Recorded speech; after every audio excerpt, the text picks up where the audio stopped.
سخت سردی کا موسم تھا۔ ہمارے محلے میں ایک پیر صاحب آئے ہوئے تھے جو لوگوں کے بقول بہت پہنچے ہوئے تھے۔ ان کی دعا میں بڑا اثر تھا۔ کیا مرد کیا عورتیں، سب کی خواہش تھی کہ یہ کسی نہ کسی طرح پیر صاحب کے ہاتھ چومنے کا موقع مل جائے۔ پیر صاحب روزانہ رات کو محلے کے کسی ایک گھر میں قیام کرتے اور گھر والے خود کو خوش قسمت سمجھتے۔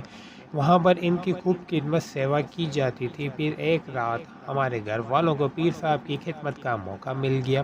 میری والدہ خوشی سے پھولے نہیں سما رہی تھی۔ سارا دن کچن میں کھانا بناتی رہیں۔ شام ہوتے ہی وہ ہمارے گھر پہنچ گئے۔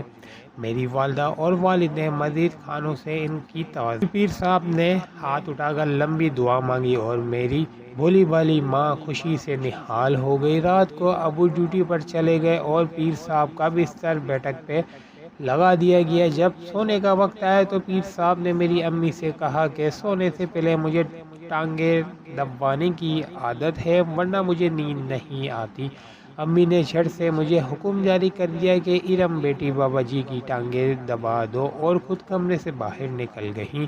اب میرا کوئی بھائی تو تھا نہیں، اس لیے یہ انتہائی اہم فرائض اب مجھے سونپ دیا گیا تھا۔ میری امی تو پیر صاحب کی اتنی قدردان تھی کہ ان کا بس چلتا تو خود یہ کام کرنے لگ جاتی۔ ایک ہی پیر صاحب اچھے نہیں لگتے تھے، اوپر سے ان کی ٹانگیں دبانے والا کام میرے گلے پڑ گیا۔ چاروں نہ چار میں ان کی چارپائی پہ بیٹھ گئی اور ٹانگیں دبانے لگ پڑی۔ تھوڑی دیر بعد پیر صاحب نے میرا ہاتھ پکڑا اور کہنے لگے تمہارے ہاتھ ٹھنڈے ہیں، میں گرم کر دیتا ہوں۔ پھر میرے دونوں ہاتھ پکڑ کر دبانے لگ پڑے۔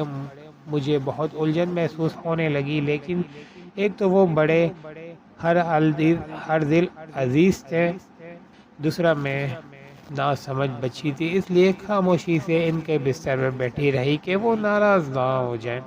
پھر ان کی دست درازیاں بڑھتی چلی گئی۔ میں خاموشی سے بیٹھی رہی۔ کوئی 1 گھنٹہ وہ میرے جسم کے ساتھ چھیڑ چھاڑ کرتے رہے۔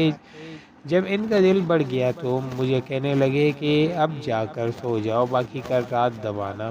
یہ سن کر میں پریشان ہو گئی، یہ سب کچھ کل بھی کرنا پڑے گا۔ میں خاموشی سے جا کر بستر پر لیٹ گئی۔ میرے دل میں اس پیر صاحب کے لیے شدید نفرت بڑھ گئی تھی۔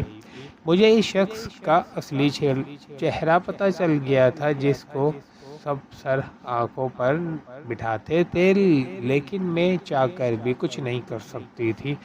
پھر اگلے دن سارے محلے میں بات پھیل گئی کہ پیر صاحب مسلسل دوسری رات بھی خدمت کا موقع ہمارے گھر والوں کو دینا چاہتے ہیں۔ میں سمجھ گئی تھی کہ پیر صاحب کی نظر مجھ پر ہے۔ اس رات بھی حسب توقع پیر صاحب کی ٹانگیں دبانے کی ذمہ داری مجھے دی۔ اس رات پہلے تو وہ دیر تک مجھ سے ٹانگیں دبواتا رہا۔ جب اس نے دیکھا کہ میری ماں سو گئی ہے تو مجھے کہنے لگا کہ تم تھک گئی ہوگی، تھوڑی دیر یہاں بستر پر لیٹ جاؤ، میں تمہاری ٹانگیں دباتا ہوں۔ میں نے انکار سے سر ہلا دیا، لیکن وہ کہاں ماننے والا تھا۔ مجھے بھینچ کر اپنے ساتھ بستر پر ڈال دیا اور میرے جسم کو چھونے لگا۔ میں سمجھ گئی کہ کل تو بچ گئی تھی، آج بچنا مشکل ہے۔ مجھے اپنی ماں پر غصہ آ رہا تھا، مجھے اس بیریے کے حوالے کر کے خود مزے سے دوسرے کمرے میں سو رہی تھی۔ میں نے بھاگنے کا سوچا، لیکن اس شیطان کی گرفت کے آگے میں خود کو ایسی چڑیا سمجھ رہی تھی جس کو کسی طاقتور باز نے دبوچ رکھا ہو۔ کمرے میں مدھم سی لائٹ چل رہی تھی، اچانک وہ بھی بجھ گئی، شاید بجلی بند ہو گئی تھی۔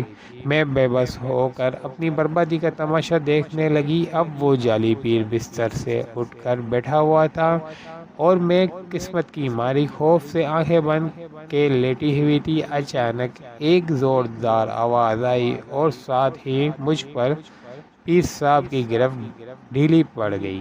اس کے بعد کمرے میں روشنی سی ہو گئی۔ میں نے آنکھیں کھول کر دیکھا تو میری ماں ہاتھ میں بڑا سا ڈنڈا پکڑے غضبناک کھڑی تھی۔ پھر دیکھتے ہی دیکھتے میری امی نے پیر صاحب پر ڈنڈے کی بارش کر دی۔ وہ شیطان اپنے جوتے چھوڑ کر بھاگ کھڑا ہوا۔ اس نے دروازہ کھولا اور رات کے اندھیرے میں فرار ہو گیا۔ اس کے بعد وہ جعلی پیر کبھی ہمارے علاقے میں نظر نہیں آیا۔ میری امی نے مجھے بتایا کہ اس کو شک تھا پیر صاحب پر پہلی رات ہی ہو گیا تھا، لیکن آج رات میں نے چپ کر سب کچھ اپنی آنکھوں سے دیکھ لیا تھا۔ میری امی نے خود ہی گھر کی لائٹ بند کی تھی تاکہ پیر صاحب کو پہلے سے سنبھلنے کا موقع نہ مل سکے۔ پھر مجھے گلے سے لگا کر کہنے لگی کہ میری بیٹی، یہ کیسے ممکن ہے کہ اتنا سب کچھ ہو جائے اور تمہاری ماں کو خبر نہ ہو؟ ماں کی گود میں بیٹی روئی جا رہی تھی۔